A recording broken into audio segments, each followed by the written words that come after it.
Well, that's how baby Adom na mase bra so say din komo Asem Kesee so ye begina fa ye kwa homa so quickly. National chairman GPR to Yura Kwam Kuma ewa homa so. Yura Kuma ma che na pom ti say. Hello, good morning na pom ti say. Chairman, good morning na pom ti say.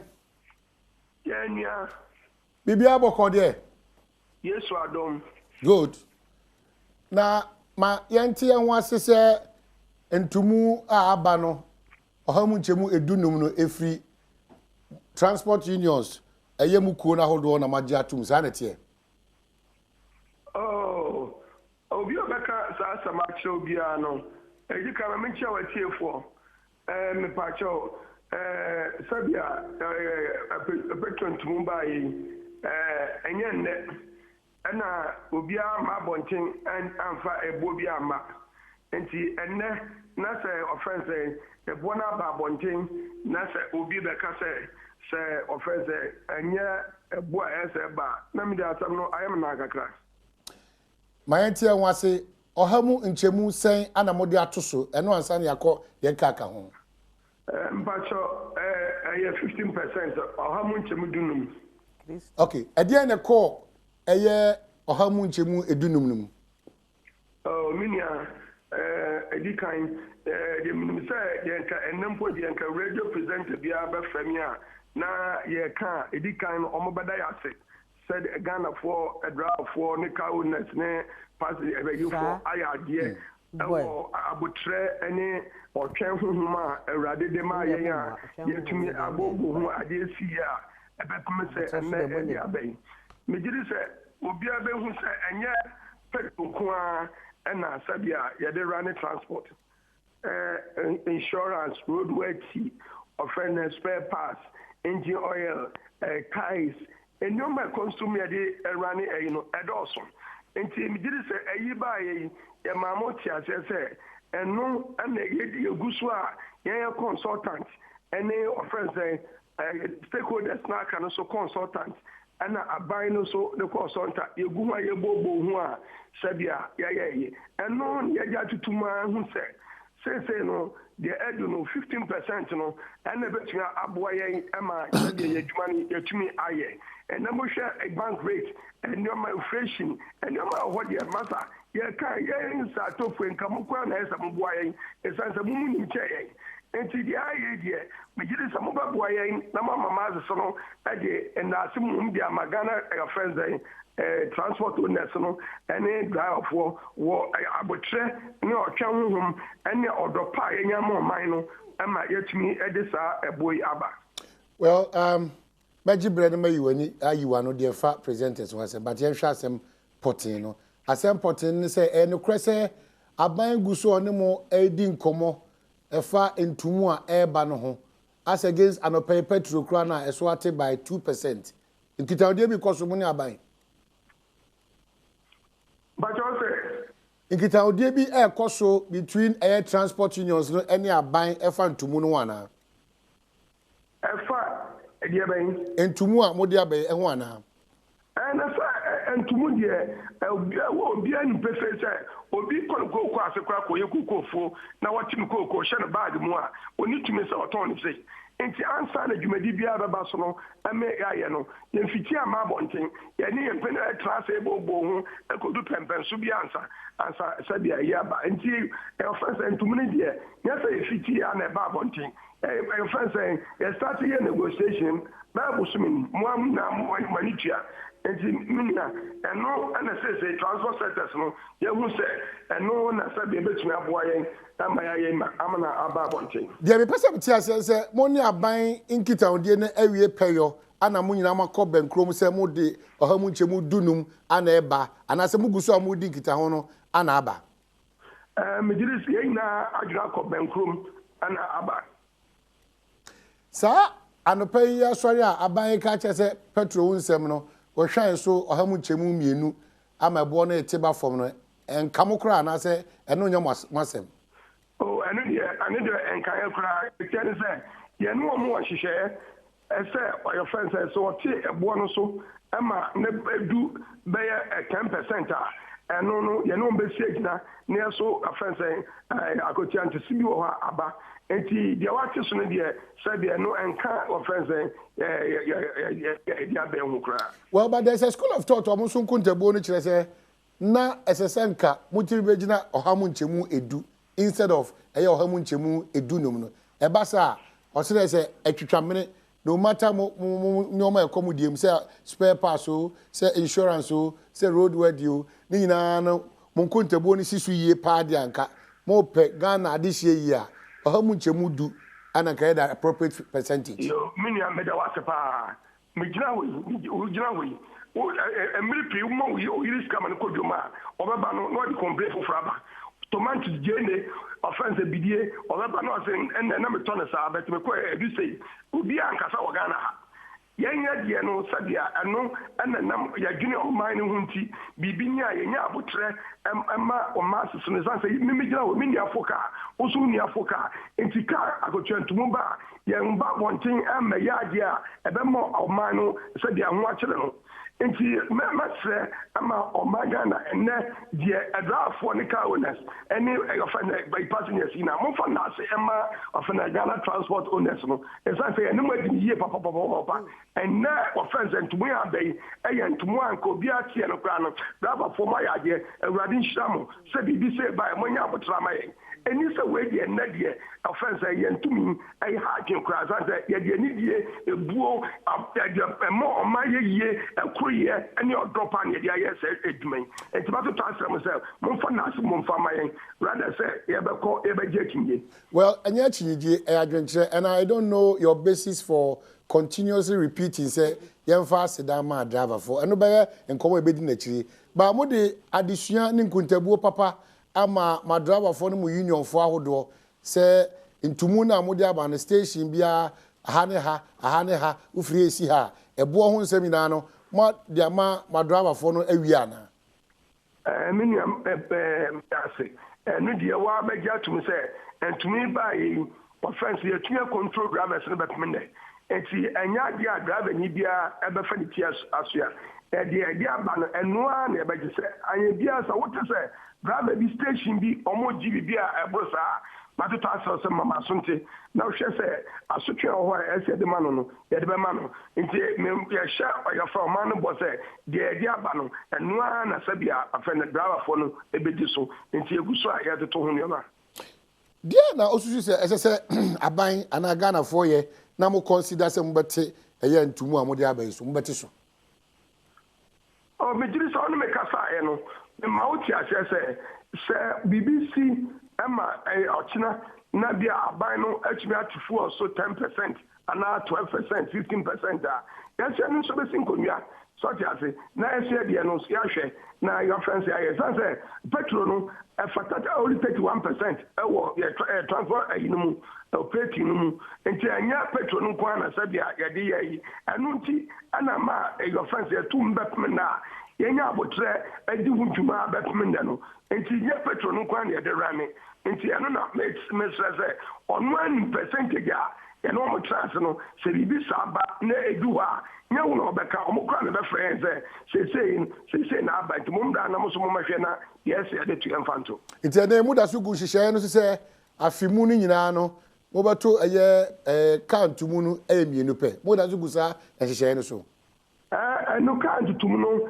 ɛno nkyerɛ sɛ busom nsia bɛso na yɛbɛhwɛ bɛbɔbɔ nyɛma ho na bi a biribi asi na sɛ yɛkɔ yɛte lɔre fɛ so a yɛbɛte so yɛka review a ɛno nkyerɛ sɛ da biara kɔ soro ɛdu baabi na sɛ ɛfata sɛ yɛyɛte so a yɛso yɛbɛte so saa na asɛm no te I see but agya bia wobɛbu sɛ na mate so pɛn mpakyɛ wo sɛ mate so pɛn ɛna nso ɔyɛ adeɛ a ma mete so pɛn mebusa sɛ mo na mate so pɛn mebisa me no nyinaa te Ghana nti wayɛ adeɛ no sate ase megyina hɔ yi ɔfɛ me maame awu ana waba ana wode apɔnkye ne akokɔ ɔfɛ sɛ borɔdeɛ ne adeɛ abrɛ me sɛ wode abɛboɔ ma yie mesɔre a memmada wo ase mebaba bɛda wo ase sɛ me nua adeɛ a ɔbɛyɛ maame ɔfɛ sɛ ɛba bɛda ase nti deɛ mepa kyerɛ no sɛ woyɛ deɛ ɛsɛ yɛyɛ yi a yɛso yɛbɛkwan bi aso yɛbɛyɛ ɛma anigye no aba nti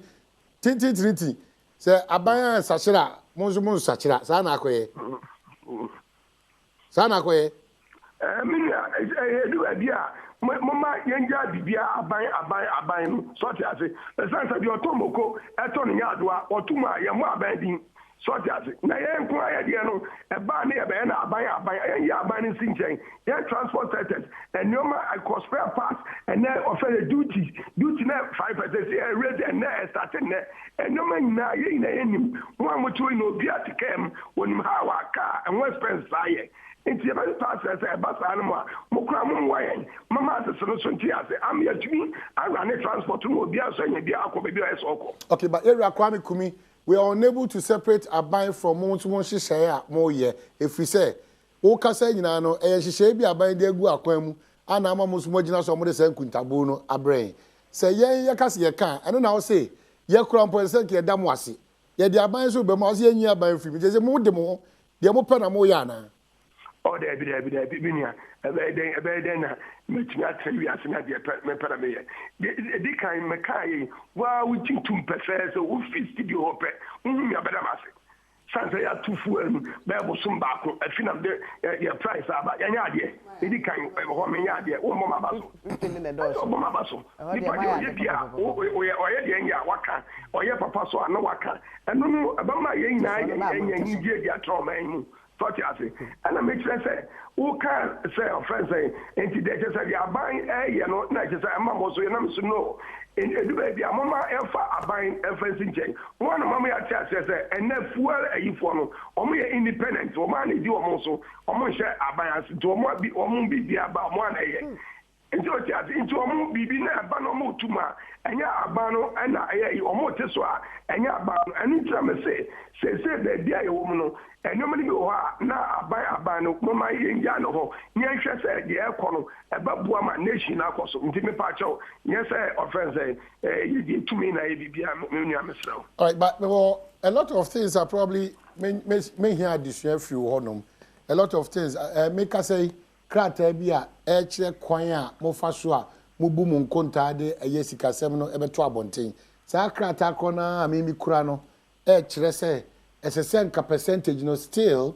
and can be back from and yet mimi nim dia me wo e wo nim dia wo ene Ghana for ade shiri bi nti mepe se obagibre na yetime hia se nyame wo ma adaje a china ye de san kata ni na gu apono so ni awe se mo se fatase 15% na mo de ba Ghana for enchen no daje atuma na se kambetima ya ho bibia mai na mom ukoi de meka cho se me da ase se munya abutre munya abutre bedu san pepe so wi na mom yegusu pre se ye be hwese mbetima ya bibi ama ye kakra na nka yetima to us ye da ase ye rakwa mkomi national chairman GPRC ano no je na twinkomo no well so also na juncha baba no kakra tani no ba kakra no kram kana na wo hwe nkuntabu na wo hwe nkuntabu na ye so etino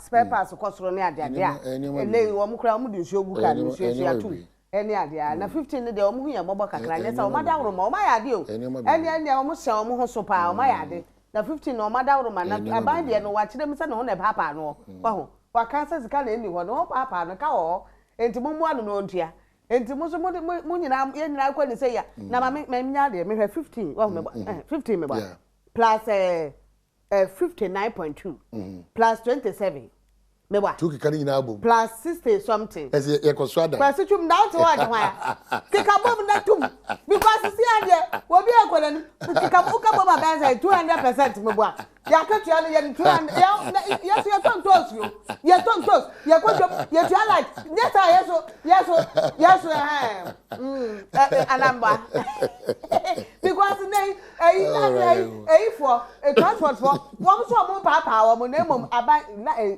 nokura de yeka petrol no edu di regulation edu ba bi ete so bataya na esusa be esusa na mo so mudi nokura na mo so motemo de so a then we can understand say bad nteso am meteso ba me nyini ni papa say yeteso no e ba meteso because I don't remember the last time our experiences yate ade so and I can say see that say yateso na obekọ dwom spare parts yateso yete petrol so abekọ na yate spare parts so na tomatoes na yateso na bi me hu bi da ntime no me nyini ni papa But I understand. That's a no 1 year regulate and yeduma papa. I know person because into Muniba boom san no to me 6 months. I know what can. Okay, so that's it. Gloria Asem Kesee so on the pamatale when ABS. A Gloria what dance mine. Was one the pam ye ABS collection and some the can remember. Now or dance my sub curve that Gloria number is 0244 261 795 0244 261 795.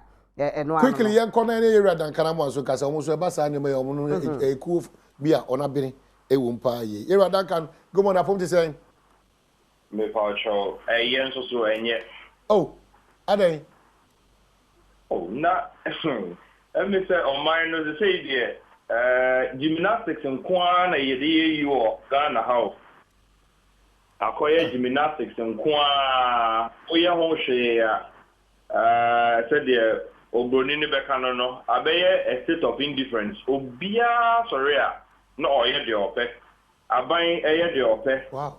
Na GPR to you, so I had the ope. Na Sabe, at the long run, no, na ye jack me no, we are caught in the crossfire of institutions' insensitivity. A honene, Omodian, as I be in a yarn, or pay me say, yeah, saying. And yet, into Muna about free GPR to transport unions, what? Oh, wow. Obey Bisa or Hopa said a dang quine so, and let the GPR to you suddenly, no, or my find your voice, or my emo. Na Sebe, Minshadan blame GPR to you, be brave. Nemono, the oversight transport ministry now, and can obey to me after almost any of my snapping, and bra petrol.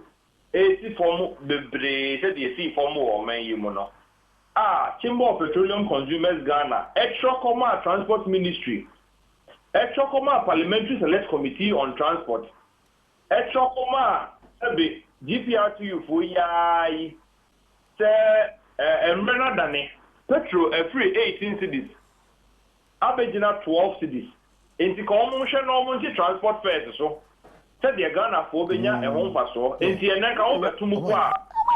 Naka who 2 more 12 to the Diano, I have to look at Cray at the Akawing, and I will 2 more free. Now, we are 2 more free 18 to this Diano. As I did acquire him, no, because I acquire, and I say, you buy a woman. It is very sad. A sad for our man. Well, not just a transport unions, no, any ministry oversight, no, Omojuma is in Tobemo. Ube bisa view, and I'm a car, no. Metrese, unions are hold no. Any oversight ministry, as transport ministry, no. Omo nkita ondie no. Esin tobemu, enti na sa ebedu sa pempensowi. Me say nkita ondie na nka no kra no, enye papa mu ne papa mu a. Akoye bibi to say transport ministry no aye na adwene. The only thing on the GPRTU, everything kita hon, into moon. Nemo no into sword dear, on your money in kita hon dear bia, Obekaya. Let me say, fear you know, I came. And I got a G2 must a transport fair situation, no. Tetano, and is not full, a cost 2% to 5% or almost first more. And almost G2 together with the Ghana Road Transport Coordinating Council, Nejitu Muse, you better first move afternoon, and say, and premier, you know, you better move December, now to move June, 6 months interval, Biano, you better at to move. Now, you quick call, yeah, let me say, you could raise price deregulation of petroleum. One of the most critical factors, my main fan to you. Ghana need beer and a team of petroleum consumers and can to hotel. The petrol and the as far as transport business is concerned. Now, so it is the most the biggest factor as far as determining how much people pay for transportation. It is one of the biggest factors because and only one of the few things that we a transport operator Obetono and Opakosi Anajo as far as you work. Sebi, you cut the cost of spare parts say akosoro. Minim car be a organ hanoma, or some spare parts, and a pabia, and numrabia, a reapia, it doesn't happen. It be a recurrent expenditure. Oh, now, Banoakoye. Nemu petrol, dear, oh, yeah, they are Fichana Pacosi and Numre. so long as you operate a transport business, no, better. So petrol becomes the most key variable and an indicator as to how much you are going to charge people for running them around. One of the most key variables. Yet, your mind, you want to call price deregulation. Now, you never so are we still going to allow the same pricing formula not to stand? Because and then price deregulation, which is a full of even 10% in 2 weeks. And when that happens, other than the Ministry of Transport, any GPR to ever formula being to honor, I'm a friend of plus or minus, plus 5 minus 5. Say, petrol go, also take 5%. And GPR to you bet me a pass on maybe at 2 or 3% to the consumer and another commuter, no? As 10%, they could have done about 7 to 8%. So, yeah, as we go, no, Nanka transport fares, no, machine, they could also get the benefit of the deregulation. Yes, in Tim Home Crata, at the Command Transport Ministry, at the look of 2 Office of the Chief of Staff, at the bit to Parliamentary Select Committee on Transport, at the bit I got 2, the GPRT when you 4 years,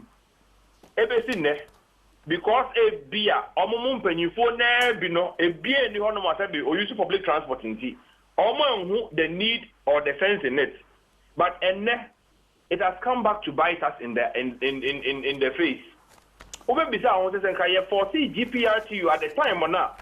Petrol boy is free 18 cities, about 17, 16, now 15, now 14, I see for 13, drew 12 no. GPRTU sabi nanka me fruit ABA VVIP. Ede akokomase. And nanka 40 cities now omoji at the time no because full or quality for no. So omo is about 35 cities. And then can nepo ye da sorry ye say abaya koto petrol mu.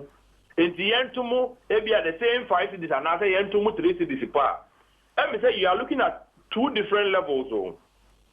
Say ka GPRTU aye de here and they have drew 35 cities no. For a bus trip to Abia Kumasi, and they say, and now also got to move Abia at the same 5 cities. Now, I put number village. Now, although a new 18 cities now previous levels as of June, and then I'm not saying full of water. They say editing no. Okay. A new level no. Yeah, Duncan. So, question is, transport unions. They probably buying Sinchen baby.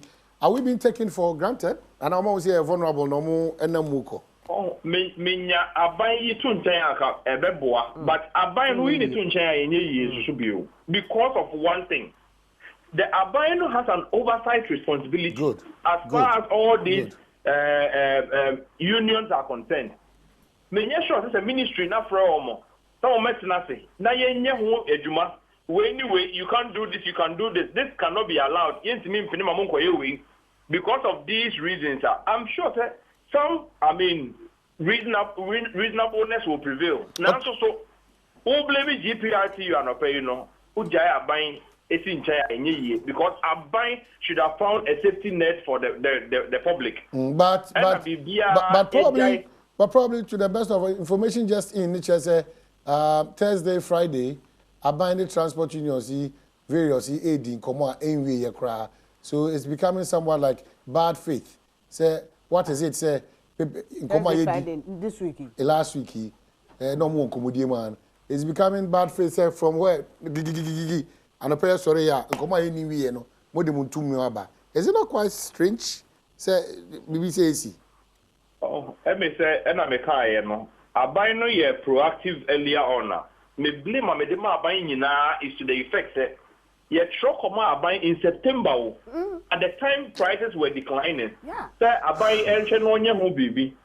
Now all Fred GPRTU for way to order because at the time, you know, so for car now what it meant was that you were still paying more for transport fares. The brother in yeah. And run empty from crown and he say you had that amount of fares. That be I buy no and I think that is what has led all of us back to this discussion. And then GPRTU is showing to government is that abandoned to Modia or more abandoned is what they are. There is no GPRTU in Ghana. Now let me say your mind is here. enye politician in the bread. Yen na ye Normal work abi a onam ne baby e kwa na djuma no. Ono and these indecisions and other inactions no. Echo resulted in some untold hardship. And upon we GPRTU 40 Ghana for Pomochow pa. They should not encourage their members to charge additional money as we are hearing so more 15% account on. Ghana for the one for Mochow. The Abina Koye, the Obeya to petrol. Not to be and go through 18 cities now. We think that GPRTU could have been magnanimous. Exactly. Yes, through 16 cities to put a gallon of fuel. Now I could do 17, I could do 18. All right, yeah, that's so it. Then can bring you cannot do anything. Yeah, that's it. Spare the Ghanaian all this trouble. Yeah, that's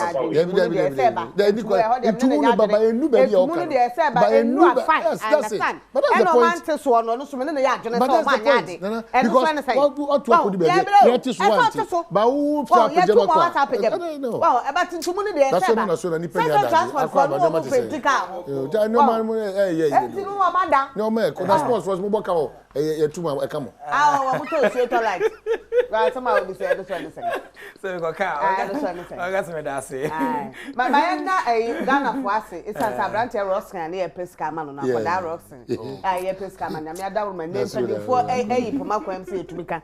Some nice Canamode Banaye. Yanyama Nabro Suntimo Mudiba in Anna Massia. Said the name to them that is simple. Okay. See, I do almost see a Naka. Okay, it's can be brave. Bamu, I took a petroma. Suppose we have a I'm patriotic. Hey, we won't be a girl. You got one pack up for that's smoke over here to one of them before here. What was the same business? Oh, 2 rounds are something right. Oh, we be able to call him. Atletico Madrid. It was a shame, pa. Look at the organic. You come in Busa, no, Mr. Referee, and let me show him my channel. Who's it? All nations of Africa, all nations can be because African nations champions. I didn't try to find the channel. Oh, Bayan Kobe. I can qualify. Oh, that's it. I say, Kobe, no, but Yanko. I want to know you asking Kobe. I feel young. Okay, yes, young qualify. All right. You know, and the Abano.